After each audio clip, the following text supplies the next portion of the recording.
Hello friends, ನಿಮ್ಮೆಲ್ಲರಿಗೂ Leela's recipes and tips ಚಾನಲ್ಗೆ ಸ್ವಾಗತ. ನಾನು ಈಗ ವಾಂಗಿಬಾತ್ ಗೊಜ್ಜನ್ನು ಮಾಡೋದನ್ನು ಇಲ್ಲಿ ನಿಮಗೆ ತೋರಿಸ್ತಾ ಇದ್ದೀನಿ. ವಾಂಗಿಬಾತ್ ಪೌಡರು ನಾನು ಆಲ್ರೆಡಿ ಮಾಡಿ ನನ್ನ ಚಾನಲಲ್ಲಿ ಹಾಕಿದ್ದೀನಿ. ಸೊ ಅದನ್ನು ಯೂಸ್ ಮಾಡಿಕೊಂಡು ನಾವು ವಾಂಗಿಬಾತ್ ಗೊಜ್ಜು ಯಾವ ರೀತಿ ಮಾಡ್ಬೋದು ಅಂತ ಈಗ ತೋರಿಸ್ತಾ ಇದ್ದೀನಿ. ಅದಕ್ಕೆ ಬೇಕಾಗಿರೋಂಥ ಒಂದು ಇಂಗ್ರೀಡಿಯೆಂಟ್ಸು, ನಾನಿಲ್ಲಿ ಒಂದು 3 ಈರುಳ್ಳಿ ತೊಗೊಂಡಿದ್ದೀನಿ. ಅದನ್ನು ಸಣ್ಣದಾಗಿ ಹೆಚ್ಚಿಟ್ಕೊಂಡಿದ್ದೀನಿ. ಒಂದು 2 ಟೊಮೆಟೊ, ಹಾಗೆ ಒಂದು 1/4 kg ಇಲ್ಲಿ ಬದನೆಕಾಯಿ ತೊಗೊಂಡಿದ್ದೀನಿ. ಅದನ್ನು ನಾನು ಬಿಳಿ ಬದನೆಕಾಯಿನ ನಾನು ಕಟ್ ಮಾಡಿ ನೀರಲ್ಲಿ ಇಟ್ಟಿದ್ದೀನಿ. ಅದನ್ನು ಯಾವಾಗಲೂ ನಾವು ನೀರಲ್ಲೇ ಇಡಬೇಕಾಗುತ್ತೆ. ಯಾಕೆ ಅಂತಂದರೆ ಅದು ಕಲರ್ ಚೇಂಜ್ ಆಗಿಬಿಡುತ್ತೆ. ಸೊ ಕಟ್ ಮಾಡಿ ನಾವು ಹಾಗೆ ಇಟ್ಕೋಬಾರ್ದು. ಸೊ ನೀರಲ್ಲಿ ಹಾಕಿಟ್ಟಿದ್ದೀನಿ. ಇಲ್ಲಿ ಕರಿ ಲೀವ್ಸ್ ತೊಗೊಂಡಿದ್ದೀನಿ, ಕರಿಬೇವು ಸೊಪ್ಪು ಸ್ವಲ್ಪ, ಕೊತ್ತಂಬರಿ ಸೊಪ್ಪು ಸ್ವಲ್ಪ ಇದಕ್ಕೆ ನಾವು ಸ್ವೀಟ್ಗೆ ಬೇಕಾಗುತ್ತೆ. ಅದಕ್ಕೋಸ್ಕರ ಬೆಲ್ಲ ಒಂಚೂರು ತೊಗೊಂಡಿದ್ದೀನಿ. ಹಾಗೆ ಒಂದು ಸ್ವಲ್ಪ ಹುಣಸೆ ರಸ ಕೂಡ ಬೇಕು. ಹುಣಸೆ ಹಣ್ಣನ್ನು ನಾನಿಲ್ಲಿ ಚೆನ್ನಾಗಿ ಒಂದು ಸಾರಿ ವಾಶ್ ಮಾಡಿ ಮತ್ತೆ ಇದನ್ನು ನಾನಿಲ್ಲಿ ನೆನೆಯೋದಕ್ಕೆ ಇಟ್ಕೊಂಡಿದ್ದೀನಿ. ಮತ್ತು ಆಯಿಲು, ರುಚಿಗೆ ತಕ್ಕಷ್ಟು ಉಪ್ಪು, ಆಮೇಲೆ ಒಗ್ಗರಣೆ ಸಾಮಾನು ಬೇಕಾಗುತ್ತೆ. ಸೊ ಬನ್ನಿ ಫ್ರೆಂಡ್ಸ್, ಈಗ ಮಾಡುವಂಥ ಒಂದು ವಿಧಾನನ ನೋಡ್ಕೊಳ್ಳೋಣ. ಈಗ ಇಲ್ಲಿ ಒಂದು ಬಾಣಲಿ ಇಟ್ಟಿದ್ದೀನಿ. ಇದಕ್ಕೆ ನಾನು ಸ್ವಲ್ಪ ಆಯಿಲ್ ಹಾಕ್ಕೊಳ್ತಾ ಇದ್ದೀನಿ. ಆಯಿಲು ಇದಕ್ಕೆ ವಾಂಗಿಬಾತ್ಗೆ ಸ್ವಲ್ಪ ಜಾಸ್ತಿನೇ ಬೇಕಾಗುತ್ತೆ. ಏಕೆಂದರೆ ಬದನೆಕಾಯಿ ಇದೆಲ್ಲ ನಾವು ಸ್ವಲ್ಪ ಆಯಿಲಲ್ಲೇ ನಾವು ಫ್ರೈ ಮಾಡ್ಕೊಳ್ಬೇಕಾಗುತ್ತೆ. ಈಗ ಇದು ಸ್ವಲ್ಪ ಬಿಸಿ ಆಗಲಿ. ಇದಕ್ಕೆ ನಾವು ಒಗ್ಗರಣೆಗೆ ಹಾಕಬೇಕಾಗಿರೋಂಥದ್ದನ್ನು ನಾವು ಹಾಕಬೇಕಾಗುತ್ತೆ. ಕಡಲೆಬೇಳೆ, ಉದ್ದಿನಬೇಳೆ ಮತ್ತು ಸಾಸಿವೆ ಇಲ್ಲಿ ನಾವು ಒಗ್ಗರಣೆಗೆ ಹಾಕ್ಕೋಬೇಕು. ಆಯಿಲು ಸ್ವಲ್ಪ ಬಿಸಿ ಆಗಲಿ.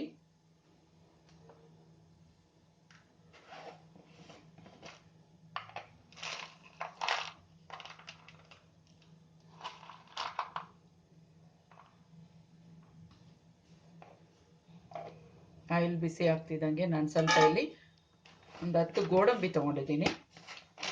ಅದನ್ನು ಸ್ವಲ್ಪ ನಾನಿಲ್ಲಿ ಫ್ರೈ ಮಾಡಿ ತೆಗೆದಿಟ್ಕೊಳ್ತೀನಿ. ಜಾಸ್ತಿ ಫ್ರೈ ಮಾಡೋದೇನು ಬೇಡ, ಸ್ವಲ್ಪ ಫ್ರೈ ಆದರೆ ಸಾಕು.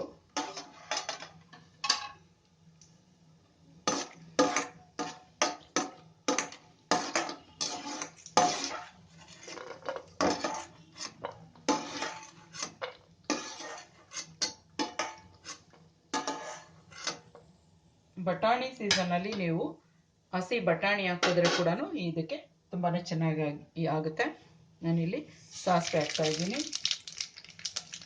ಜೊತೆಗೆ ಕಡಲೆಬೇಳೆ, ಉದ್ದಿನಬೇಳೆ, ಅದು ಸಿಡಿಯೋದ್ರಿಂದ ಸ್ವಲ್ಪ ದೂರ ನಿಂತ್ಕೊಂಡು ಒಗ್ಗರಣೆನ ನೋಡ್ಕೊಳ್ಳಿ. ಸ್ವಲ್ಪ ಕಡಲೆಬೇಳೆ, ಉದ್ದಿನಬೇಳೆ ಸ್ವಲ್ಪ ಕಲರು ಚೇಂಜ್ ಆಗಿದ ತಕ್ಷಣ ನಾವು ಈರುಳ್ಳಿ ಹಾಕ್ಕೊಳ್ಳೋಣ.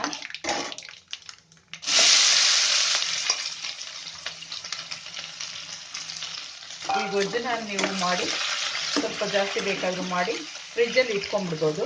ಬೇಕು ಅಂದಾಗ ನೀವು ಅದನ್ನು ಬಿಸಿ ಅನ್ನಕ್ಕೆ ಸ್ವಲ್ಪ ತುಪ್ಪನೂ ಬೇಕಾದ್ರೆ ಸೇರಿಸ್ಕೊಂಡು ಇದನ್ನು ಕಲಸಿ ನೀವು ಅರ್ಜೆಂಟಿಗೆ ಬೇಕು ಅಂದಾಗ ಮಕ್ಕಳಿಗೆ ಟಿಫನ್ ಬಾಕ್ಸ್ಗೆ ಥರ ಯೂಸ್ ಮಾಡ್ಕೊಳ್ಬೋದು. ಮಾಡಿ ಇಟ್ಕೊಳ್ಳೋದ್ರಿಂದ ಒಂದು 15 ದಿವಸ ಆದರೂ ಏನೂ ಆಗೋದಿಲ್ಲ, ಕೆಡಲ್ಲ, ಚೆನ್ನಾಗಿರುತ್ತೆ. ಸ್ವಲ್ಪ ಇದು ಆನಿಯನ್ನು ಫ್ರೈ ಆಗಬೇಕು. ಈಗ ನಾನು ಕರಿಬೇವು ಕೂಡ ಇಲ್ಲಿ ಈರುಳ್ಳಿ ಜೊತೆಗೆ ಸೇರಿಸ್ತಾ ಇದ್ದೀನಿ.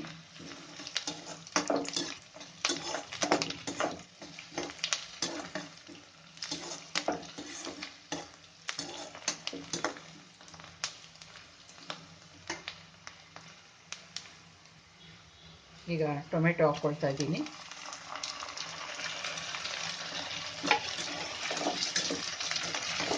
ಟೊಮೆಟೊ ಕೂಡ ಒಂದು ಸ್ವಲ್ಪ ಫ್ರೈ ಆಗಬೇಕಾಗುತ್ತೆ.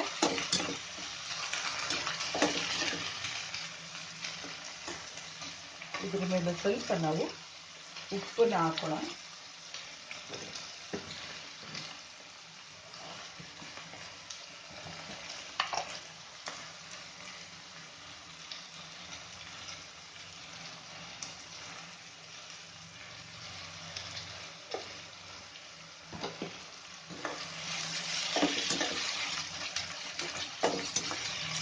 1 ನಿಮಿಷ ಇದು ಟೊಮೆಟೊ ಸ್ವಲ್ಪ ಸಾಫ್ಟ್ ಆಗೋದಕ್ಕೆ ಬಿಡೋಣ.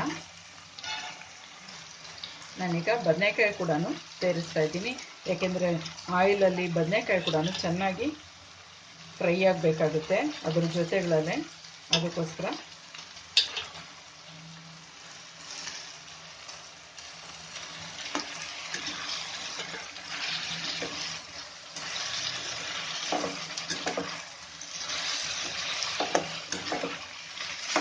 ಸ್ವಲ್ಪ ಚೆನ್ನಾಗಿ ಒಂದ್ಸರಿ ಮಿಕ್ಸ್ ಮಾಡಿ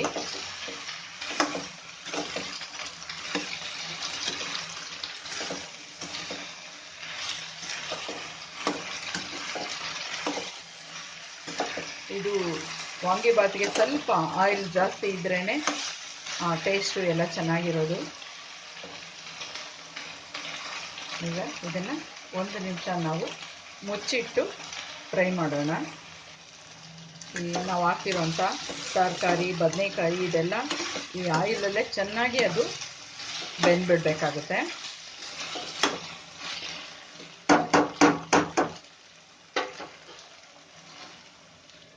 ಇನ್ನೊಂದು ಸರಿ ಅದನ್ನು ಸ್ವಲ್ಪ ಹೊತ್ತು 1-2 ನಿಮಿಷ ಮುಚ್ಚಿಡೋಣ. ಇದು ಇನ್ನೂ 1-2 ನಿಮಿಷ ಬೇಯಬೇಕಾಗುತ್ತೆ. ನಾವು ಈಗಲೇ ಇನ್ನೂ ಒಂದು ಸ್ವಲ್ಪ ರುಚಿಗೆ ತಕ್ಕಷ್ಟು ಉಪ್ಪನ್ನು ಸೇರಿಸ್ಬಿಡೋಣ, ಯಾಕೆಂದರೆ ಈಗಲೇ ಉಪ್ಪು ಹಾಕೋದ್ರಿಂದ ನಾವು ಹಾಕಿರೋಂಥ ಒಂದು ಬದನೆಕಾಯಿ ಆ ಪೀಸಸ್ಗೆಲ್ಲ ಚೆನ್ನಾಗಿ ಉಪ್ಪು ಹಿಡಿಯುತ್ತೆ. ಈಗಲೇ ನಾವು ಮಾಡಿಟ್ಟಿರೋಂಥ ವಾಂಗಿಬಾತ್ ಪೌಡ್ರನ್ನ ಕೊನೆಯಲ್ಲಿ ನಾವು ಇಲ್ಲಿ ಸೇರಿಸ್ಬೇಕಾಗತ್ತೆ. ಇದು ಚೆನ್ನಾಗಿ ಫಸ್ಟು ಎಲ್ಲ ಬೆಂದ್ಬಿಡಬೇಕು. ಇನ್ನೂ 1-2 ನಿಮಿಷ ಇದನ್ನು ಬೇಯೋದಕ್ಕೆ ನಾವು ಬಿಡಬೇಕಾಗುತ್ತೆ. ನೋಡಿ, ಇನ್ನೂ ಸ್ವಲ್ಪ ಬೇಯಬೇಕದು.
ಈಗ ನಾನು ಇಲ್ಲಿ ಸ್ವಲ್ಪ ಕೊತ್ತಂಬರಿ ಸೊಪ್ಪನ್ನ ಸೇರಿಸ್ತಾ ಇದ್ದೀನಿ.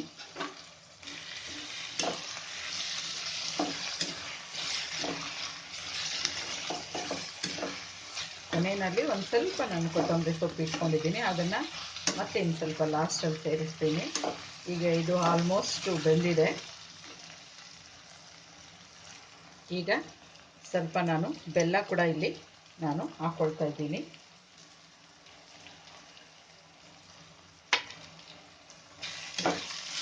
ಸ್ವಲ್ಪ ಸ್ಟವ್ನ ಸಿಮ್ಮಲ್ಲಿ ಇಟ್ಕೊಳ್ಳೋಣ, ಏಕೆಂದರೆ ಅದು ತಳ ಹಿಡಿಬಾರ್ದು.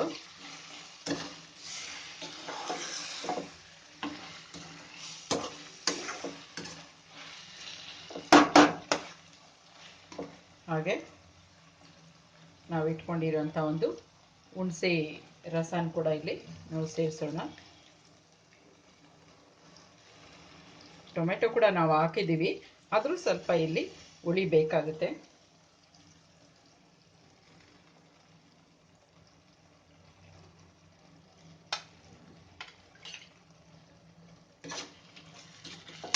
ಈಗ ನಾವು ಹಾಕಿರುವಂಥ ಒಂದು ಹುಣಸೆ ರಸ ಮತ್ತು ಬೆಲ್ಲ, ಉಪ್ಪು ಎಲ್ಲ ಸ್ವಲ್ಪ ಬಿಸಿ ಆಗಬೇಕು.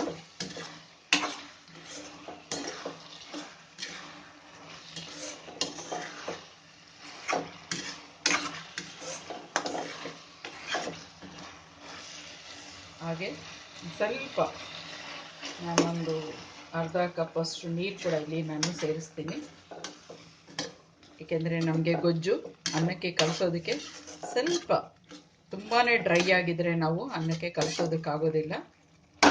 ಅದಕ್ಕೋಸ್ಕರ ಸ್ವಲ್ಪ ಇದು ಬಿಸಿ ಆಗಲಿ. ಈಗ ಇದು ಕುದೀತಾ ಇದೆ. ಕೊನೆಯದಾಗಿ ನಾವು ಮಾಡಿಟ್ಕೊಂಡಿರುವಂಥ ಒಂದು ವಾಂಗಿಬಾತ್ ಪೌಡ್ರನ್ನ ನಾವಿಲ್ಲಿ ಸೇರಿಸೋಣ. ಅಂದರೆ ಇವಾಗ ಇದಕ್ಕೆ ಗೊಜ್ಜಿಗೆ ನಿಮಗೆ ಎಷ್ಟು ಬೇಕೋ ಅಷ್ಟು ಸ್ಪೂನಷ್ಟು ಹಾಕಬೇಕಾಗುತ್ತೆ. ನೀವು ನೋಡ್ಕೊಳ್ಬೋದು, ನಿಮಗೆ ಗೊತ್ತಾಗುತ್ತೆ ಅದರ ಅಂದಾಜು. ನಾನೀಗ 3 ಸ್ಪೂನಷ್ಟು ಹಾಕಿದ್ದೀನಿ. ಈಗ ನೋಡಿಕೊಂಡು ನೀವು ಟೇಸ್ಟ್ ಮಾಡಿ. ಬೇಕು ಅಂದರೆ ನಿಮಗೆ ಖಾರ ಬೇಕು ಅಂತಂದರೆ ಒಂದು ಸ್ವಲ್ಪ ಮನೆಯಲ್ಲಿರುವಂಥ ಒಂದು ಚಿಲ್ಲಿ ಪೌಡ್ರನ್ನ ಇಲ್ಲಿ ಹಾಕ್ಬೋದು. ಈಗ ಇದಕ್ಕೆ ಇನ್ನೂ ಒಂದು ಸ್ವಲ್ಪ ನಮಗೆ ಪೌಡ್ರ್ ಬೇಕಾಗುತ್ತೆ. ಅದಕ್ಕೆ ಇನ್ನೂ ಸ್ವಲ್ಪ ಪೌಡ್ರ್ ಇಡಿಸುತ್ತೆ.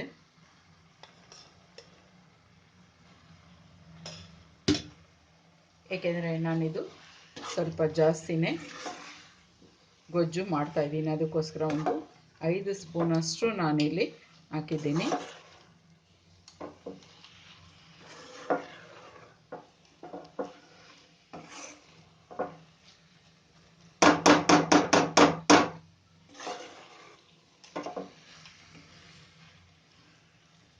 ಒಂದು ಸ್ಪೂನಷ್ಟು ನಾನೀಗ ನೀರನ್ನು ಸೇರಿಸ್ತೀನಿ.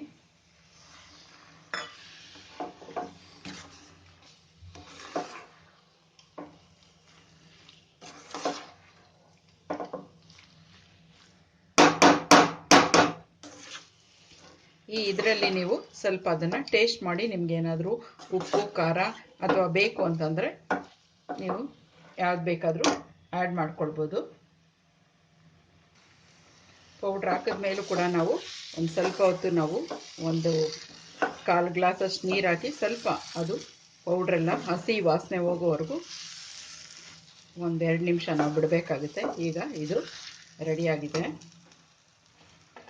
ಉಳಿದಿರೋಂಥ ಒಂದು ಸ್ವಲ್ಪ ಕೊತ್ತಂಬರಿ ಕೂಡ ನಾನಿಲ್ಲಿ ಹಾಕ್ಕೊಳ್ತಾ ಇದ್ದೀನಿ.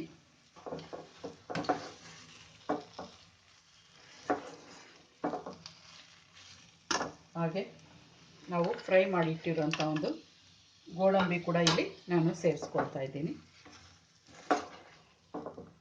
ಹಸಿ ಬಟಾಣಿ ಸೀಸನಲ್ಲಿ ಬಟಾಣಿ ಸೇರಿಸಿದ್ರೆ ಕೂಡ ತುಂಬಾ ಚೆನ್ನಾಗಿ ಬರುತ್ತೆ ವಾಂಗಿಬಾತ್ ಗೊಜ್ಜು.